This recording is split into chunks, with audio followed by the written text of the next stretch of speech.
Over the years, we've seen a number of people pop up on YouTube who have grown sufficiently, who have grown by leaps and bounds, getting large followings to present this Black perspective. Video producers, look at this article right here.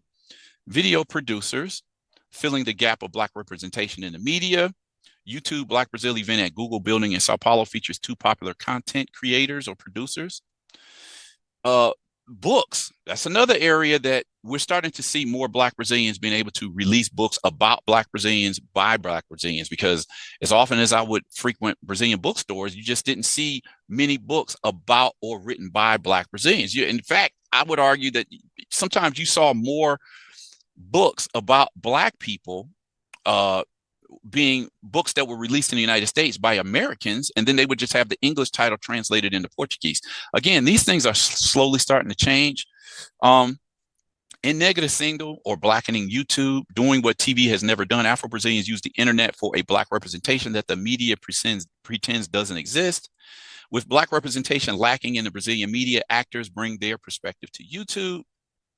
Media for the diaspora. This is a story I was talking about, how with the absence of Black cast, Black directors, and Black actors, or just very minimum representation of the Black perspective in the media, or in television shows or novellas, soap operas, they turn to American productions that feature mostly Black cast, and these shows exploded in Brazil. Everybody Hates Chris. That's So Raven, Fresh Prince of Bel-Air, My Wife and Kids. All of those shows were big hits in Brazil. So it just shows again that people identify with these images. They identify, like, why can't we have Black Brazilian representation the way that they have in the United States? Again, Brazilians have always pointed to the United States as the most racist country in the world, but yet Black Brazilians, if they want to see Black faces on TV, they got to turn to the American product. Okay.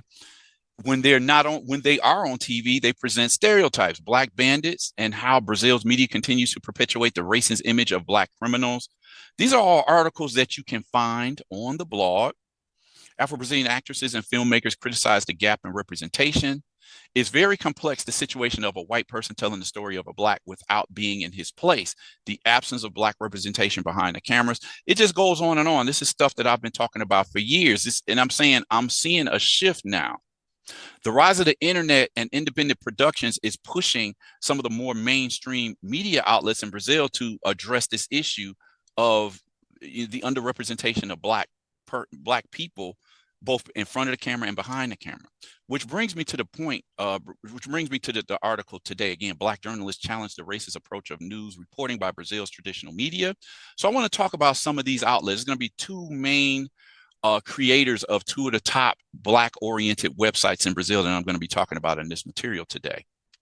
Okay, so these are some of the people at the Alma Preta website, some of the content creators at that website, one of the most important websites of Black Brazil. Today's article is by Rafael Cardoso of the Agência Brasil website. So during the 19th century, a part of the Black population understood that the press could be a tool in the struggle against racial discrimination. Specific channels were created to communicate struggles and demands of the time. Almost 2 centuries later, does it make sense to continue to have a Black press? The significant number of vehicles that currently identify and present themselves from this category are forceful answers to the question. Black communicators have increasingly claimed a place of protagonism and have reinforced the need to address the country's social problems from the racial structures that support them. The traditional press is criticized for not satisfactorily responding to these demands. From the point of view of content, white and Black people are treated differently in the articles. When analyzing the subjects who produce the information, Black professionals are still a minority in the newsroom. That's another topic that you can find an article about that on the Black Brazil Today blog. And when they rarely occupy decision-making posts. Examples of the Black press in the 21st century are not lacking, such as these are, websites that I've mentioned previously. The Guilade's website, Mundo Negro, Historia Preta, meaning Black history, Afro Press, Atlântico Negro, meaning the Black Atlantic, Revista Afirmativa, Nossos Passos Vêm de Longe, and Cucine or Cucine TV or TV. The guy behind that channel he's a legend. This is Dom Filó. He has been documenting Black history and culture in Brazil for at least since the 1970s. He has a YouTube channel as well. To understand a little of the perspective and the objectives of these most recent media, Agência Brazil interviewed the founders of two websites created less than 10 years ago and engaged in an anti-racist communication. The name of those websites are Alma Preta and Notícia Preta, both which I mentioned earlier. The first emerged in 2015 from a collective of Black students at the Universidade Estadual Paulista, which is called Unesp, and is led by the journalist Pedro Borges. The second was launched in 2018 by journalist Thais Bernardes. She already had experience in other traditional media companies and decided to invest in an editorial project to combat inequalities. On September 14th, we celebrated the 190th anniversary of the first newspaper of the Black press in Brazil. It was called O Mulato ou O Homem de Cor, meaning the mulatto or the man of color, which was created in September 14th of 1833. So what is that? That's that's a long time, 190 years.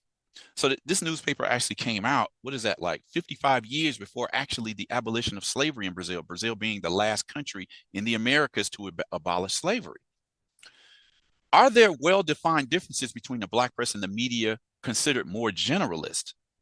For the co-founder and director of Alma Preta, Pedro Borges, the discussion starts from the very principles of segmentation and universality. Borges Pedro, or Pedro Borges to the right, he's part of the Alma Preta website team. This looks like the well-known historian, Ana, I think her name is Ana Magalhães. I think that's her, that's who that looks like. When it's Black, it's considered segmented. But who said that mainstream media is universal and not segmented? It's too little to fit outlets like ours into a niche journalism category. We use the same journalistic techniques as other colleagues, but the white and masculine subject sees itself in the place of universality and identifies the other with a racialized and segmented subject. These great communication channels privilege dialogue with a middle class and a white elite. So are they not too segmented? Asked Pedro. The difference in this sense would not be in the choice of topics and events to be covered by journalists, but in the perspective that is adopted in relation to them. Borges emphasizes that Alma Preta has a prominent look at groups of the periphery and the desire to communicate to transform reality. Now, when we speak on periphery, we're speaking on the outskirts of major cities where the population is the poor population and primarily Black and brown, a majority of these poor neighborhoods, right? I understand that the Black media today has also claimed a place of universality. Our coverage is far from being cut out in cases of racial discrimination.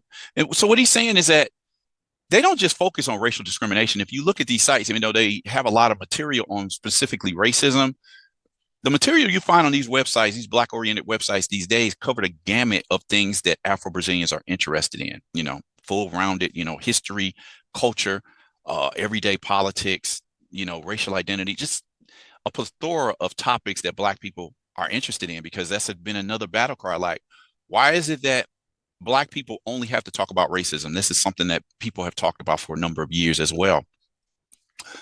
Continuing, he says, we cover agendas that are central to Brazil as a whole. And racism is an element that structures Brazilian society.